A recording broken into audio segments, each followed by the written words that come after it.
Oh, he got you. Oh, he got you. You're a little bit slow this morning. That's okay. Oh, it's okay. All right, Tim just sat there. He just grins. Let's, there you go. That's between you and Tim. All right, it's good to be here. Everybody wide awake? All right, good, good. All right, so we're going to try to get through another part of our lesson. Who recalls the title for our lesson this week, week 5? Don't cheat. No, go ahead. If you got your book, that's fine. Well, somebody will tell me what the title is. Count it all joy. What are y'all reading? Yeah. Did I tell it right? Huh? I must be off then, right? Did I say week 5 or week 5? Trusting through trials.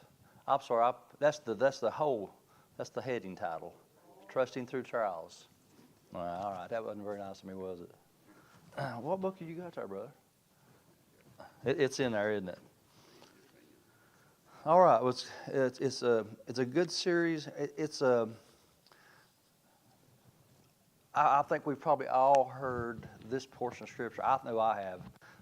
Touched on many, many, many, many times over the years. James chapter 1, verses 1 through 6. Heard it a lot. And I'm glad that they titled our lesson, this lesson, as they did. And they used the word through, trusting through trials. So it's not that we're going to just end up in a trial and never get out of that trial. And, sometimes it can seem that way, can't it? And in our lesson, we'll talk about, there'll be times that, and I'll just go ahead and, we'll hit it, but I'll just go ahead and share it, that there will be things that happen in people's lives, and it'll be a lifetime. It'll be this lifetime trial. It'll be something they deal with their whole life. But that, in comparison to eternity, is nothing, right? So it's all, our lesson will talk about how it's all temporal. It's just a temporary thing. I hate to see anybody go through trials, but I was thinking this morning, our trials are really what make us who we are, aren't they? The things that we do, we deal with, and people will probably never know what those things are, but they make us. They make us, they're part of our character, everything about us. They make up those things. As I was going to say, it's always hard to see somebody deal with that, but then, boy, you see somebody and you really talk to them, and you see how it's changed them, how it's made them stronger a lot of times. It's changed their outlook on life. I follow a lady on Instagram. She's from over North Carolina, and she's got some just health issues that's just unbelievable, but she's always so happy, so upbeat, and it's just amazing. I mean, she went to, it's some type of tumors. I can't remember what she called it, but anyhow, some type of tumors. There's really no cure right now for her. They've treated her.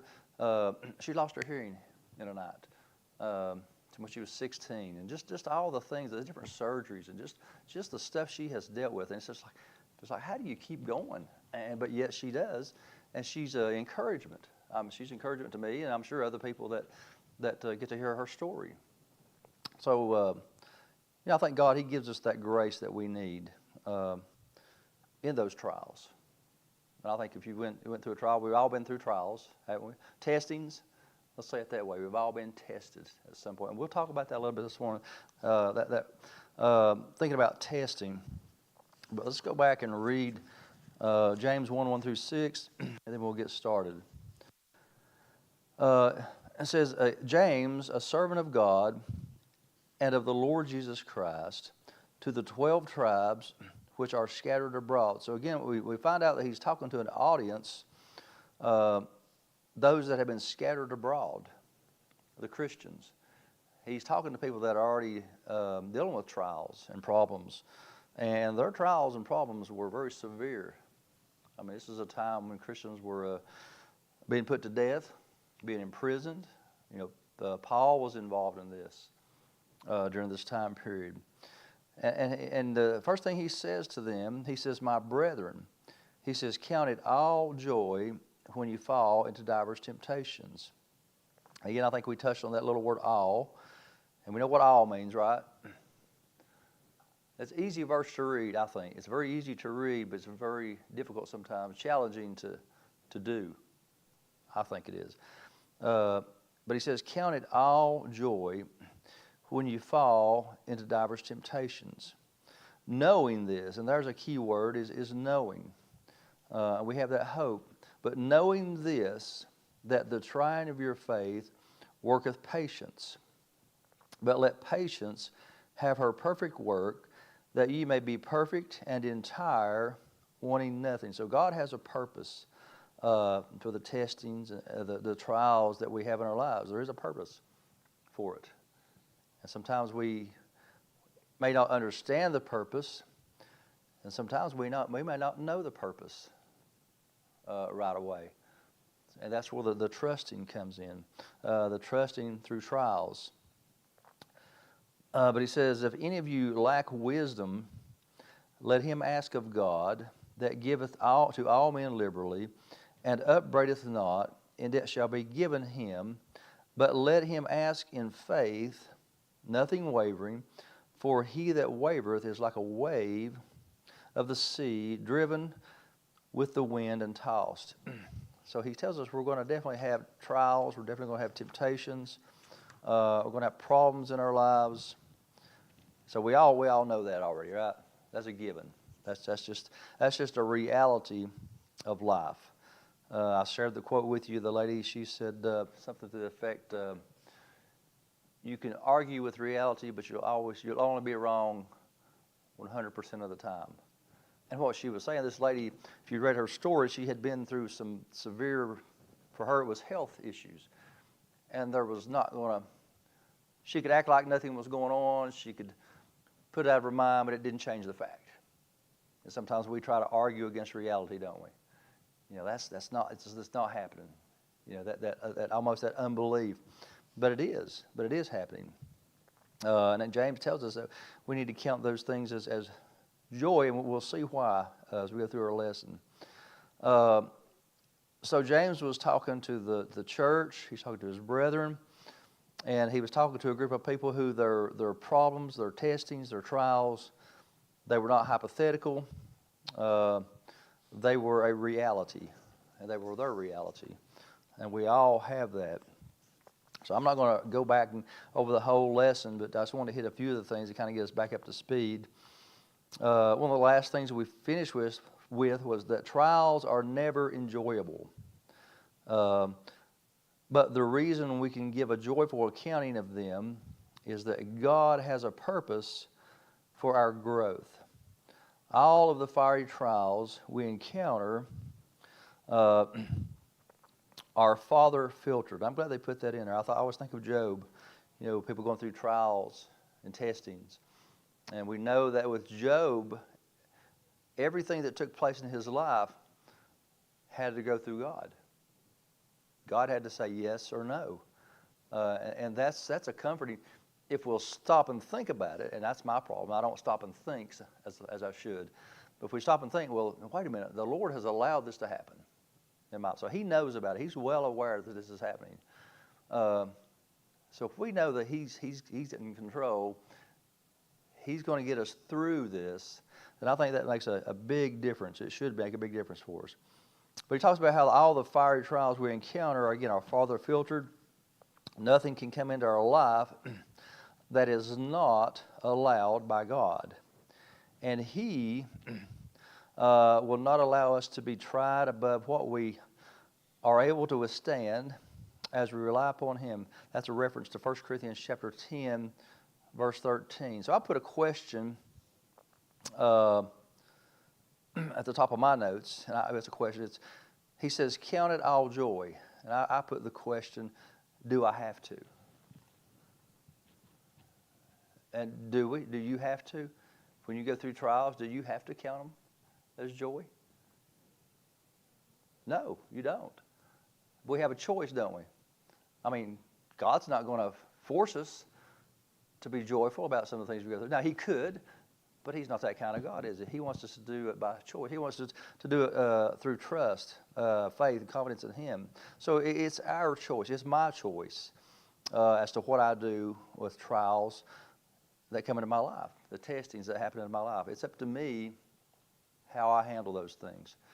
And we grow, don't we? I mean, I'm finding that I can't seem to run out of them. You know, you get through something, and there's something else will pop up. You know, something that's minor to you might be major to me, or vice versa. You know, it might be a huge deal. So it's different for all of us. So I don't have to. It's my choice. And I was reading some other writers, and because I like to go outside of our lesson, but just some of the other writers. One of them kind of made me think about this song we sing, I Surrender All. Y'all know that song? And they kind of asked the question, do you?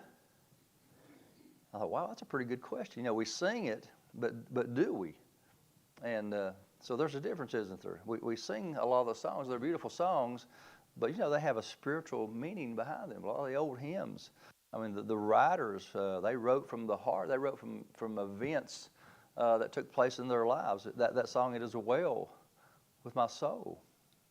That man had lost his children, I think his wife. Is that right? And on that ship, but he wrote that song, "It Is Well." But so they come from trials, and he had to make a decision. What am I going to do with this? So we all do. So I think it's a good lesson series. So we had got to the 5 steps to joy in trials. And I think Brother Matt, I talked to him, so we were both at the same point this week. So we'll see how we end up at the end of the lesson this morning. But I'm going to go through those. If you have your books, did you all have these steps in your book? I didn't look at y'all's books. Do you all have the 5 steps? All right, we'll go through them. I won't really elaborate a lot, but we'll look through them. The first of the 5 steps is to understand a sovereign service or a sovereign purpose. And that's one thing about God. He's the creator. He doesn't answer to us, and that's not in a hateful way. He's our creator. He knows all. He understands it all. He doesn't have to answer to us, but He gives us the option to trust Him. So we need to realize that God is sovereign. It's His allowing things to take place in our lives as His children. But our lesson talks about how that God takes every circumstance in our lives and turns it toward His overarching purpose for us.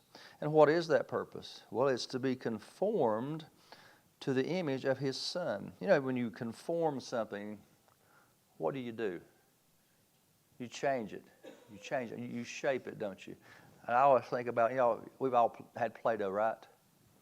And that's what we do with Play-Doh, isn't it? We take it and we conform it into a shape or something that we find pleasing. And it takes some pressure, doesn't it, to do that? It takes some pushing in and pulling out in certain areas to get the picture that's desired. And that's how the Lord has to do with us sometimes. He has a purpose in these things. So we can trust through every trial that God is working all things together for our good and His glory. So again, I've told you all over the years, there's things that have happened in my life that it took me years to get an understanding of. Why did this happen? And it's sometimes very hurtful things.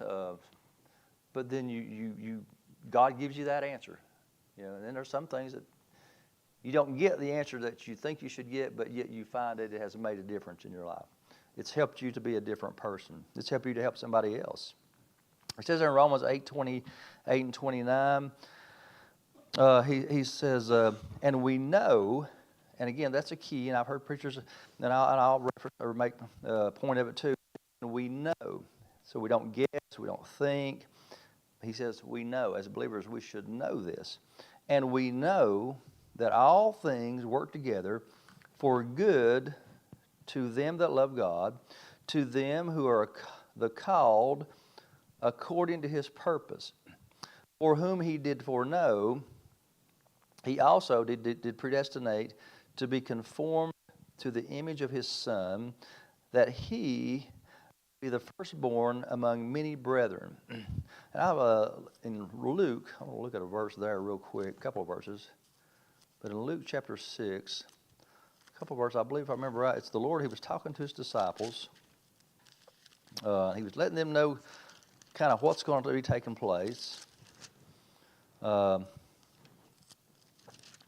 in Luke chapter 6, verses 22 and 23, and he says there, he says, "Blessed are ye when men shall hate you, and when they shall separate you from their company, and shall reproach you, and cast out your name as evil for the Son of Man's sake."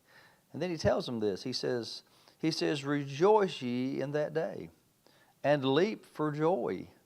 He says, "Behold, your reward is great in heaven, for in the like manner did their fathers unto the prophets." So he's even telling his disciples to leap for joy. I mean, and we know what they dealt with. We know that all of the apostles died a martyr's death except John. You know, some horrible deaths that they died. But he told them to leap for joy, he says there. Rejoice in that day, leap for joy. So that was the instruction that Christ gave. So the first step, understand that there is a sovereign purpose. The second step to joy in trials is to pray for wisdom. Well, trials, they drive us to a place, don't they? And I don't know about you all, but I tell you what, I'm learning to be quicker to go to prayer when I have a trial come in my life. So if you're praying, well, you're in the presence of who? You're in the presence of your Heavenly Father, right? So that gets that nearness, that gets that fellowship that we need. So it drives us to Him. So I think that's a way that He uses it. We pray for wisdom, and God, and I'll just read these. God freely offers us His wisdom to navigate the challenges and decisions we face through every trial. We only need to ask Him for. Is that true? I see a few heads. No, it is, isn't it? It is true. We ask, and that's usually that's where I get in trouble. I don't ask soon enough. You know, I don't say, "Lord, what should I do about this?" But I'm getting a little bit better at it. But I'll mess it up next week, I'm sure, before tonight probably. But we pray and we ask God, what would you have me to do in this situation? And it seems like situations, they may still be kind of hard to get through, but I don't know, He just gives you a peace about it. I don't know if is that the way it is for you all? You ask God to give you a direction. He says this is the direction that we're going. It's not going to be easy, but I think we have some peace about that. But He tells us there in James 1:5, "If any of you lack wisdom, let him ask of God," and He says, "that giveth to all men liberally, and upbraideth not." He's not going to fuss at us. He's not going to say, "What kind of question is that? I can't believe you're asking that question." He's not going to do us that way. He wants us to come to Him. He wants us to come to Him in prayer and get His instruction, His guidance. So He giveth to all men liberally, and upbraideth not. And then we have that promise, "and it shall be given him." So we have that. So God wants us, He wants to help us. God has a purpose in this. And that's the key, I think, that we remember that. He's not just put us out there and say, "All right, you figure it out." You know, He has a purpose in this. He wants us to get through these things because He has a purpose in the end. I've already touched on this, to realize that it is temporal, no matter what it is. And our lesson really touches this. Talks about how no matter how severe the trial or temptation we're facing, we can rest assured that it will not last forever. Now, when I first read that, I'm glad I went ahead and read the rest of it. Because, you know, you look at people that's like that lady in North Carolina, as far as medicine is concerned right now, this will probably take her life. I mean, it just probably will if it progresses and the trial drugs and things that they try on her, if they stop working. but it's temporary. It's temporary. It's temporary. It's like, and my understanding of what I've heard her say, she's a Christian. But for anybody, but these things in this life they're going to change. They're going to come to an end. So we can rest assured that it will not last forever. Even if a particular trial lasts for a lifetime, we can look forward to eternity with no suffering. And I would encourage you to go over and read Revelation chapter 22, verse 1, and chapter 21 also, the first few verses. You know, no more sickness, no more death. You know, read those verses. That's the promises that God gives us. So again, in 1 Peter chapter 1, verses 6 through 7, he says, wherein ye greatly rejoice, though now for a season, if need be, ye are in heaviness, and through manifold temptations. You know, I read those verses last week. That word manifold means what? It means various, doesn't it? It means variegated. And I used a flower as a reference to that. Coleus, that's the kind of flower I was talking about. It's called a coleus. And there's orange and reds leaves. They're a variegated color. And that's God's grace. It's manifold. And so our trials are manifold, aren't they? And then we read a little bit further in chapter 4, I believe, of 1 Peter, and it talked about the manifold grace of God. He has grace for every need. For this trial, God will have a grace that fits it. It's your trial, but God's grace is able to match anything that we might face. So he says, you're in heaviness through manifold temptations, that the trial of your faith being much more precious than of gold that perisheth, though it be tried with fire, might be found unto praise and honor and glory at the appearing of Jesus Christ. So we realize it is temporal. The fourth thing is to trust that God knows what He is doing. And so our lesson is very to the point. These writers, they make the point that nothing takes God by surprise. But boy, it sure does take us by surprise, doesn't it? It does. It's like everything was going great, and then it's like having a flat tire. I hadn't had one in a long time, but I was coming home from work. It's been a few months back, and my car was just not running right. It was just not driving right. And I had a flat on the rear. I messed that wheel up too, and it was not repairable. That was unexpected trial. And, you know, tires are not cheap nowadays, but things happen, don't they? You know, it worked out. I made it, didn't I? I made it to church this morning. In that same car, I had to put some tires on it, but it's okay. So God gets us through those things, and they're for a purpose. You know, how do we react to those things? So God knows what He's doing. He's not taken by surprise. God is in control. And the writer says there, He isn't experimenting with your life. You know, He's not some mad scientist that's just trying to, let's see how they react to this. That's not what He's doing. He has a purpose in what He's allowing in their lives. So God is in control and at work to bring about your spiritual maturity. There in James 1:4, he says, but let patience, and that word let is very important. It's that we are to allow it. So again, we have that option, don't we? He says, but let. So I can either let it or I can not let it. It's up to me. But he says, but let patience have her perfect work, that ye may be perfect and entire, wanting nothing. What's that little word wanting? What do y'all think that means? Pardon? Desiring, okay. How about lacking? That we are lacking, wanting. We're lacking nothing. That's His goal, is that we're lacking nothing in our, especially in particular in our spiritual life. So He wants us to be perfect, which you can say is the word complete, and entire, that we have everything that we need, and wanting nothing. We're lacking nothing. So that's what trials, that's some of the end results that they can lead to. And then the fifth thing is to remember it is for our growth. and it's growing can be painful. I remember as a kid, did y'all ever have growing pains? They were like phantom pains. You'd have your foot or your arm, and you'd tell Mom, this hurts or that hurts. Am I the only one? No, y'all have those? We have growing pains, don't we? Now we just have pains. So I don't know. But there's trials, isn't it? It's trials. It's trials as a child and trials as adults.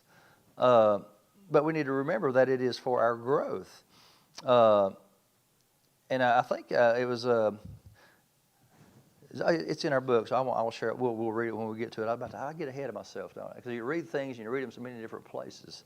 But we need to remember that it is for our growth. Trials allow us to know a fellowship with the Lord that we wouldn't, and they do, that we wouldn't experience any other way. As we turn to the Lord in our pain, we grow in our understanding of who He is and the depth of His love for us. And that's true, isn't it? Don't you just love it when you're going through something and they're just an ear? They'll have to say anything. They're just present. They're just there, and you can go to them. And sometimes God is just that what we need, somebody to talk to, somebody to run something by, and we know that He's going to understand. 1 Peter chapter 4, verses 12 through 13, he says, "Beloved, think it not strange concerning," boy, he uses some strong words. He says, "Think it not strange concerning the fiery trials, which is to try you, as some strange thing happened unto you."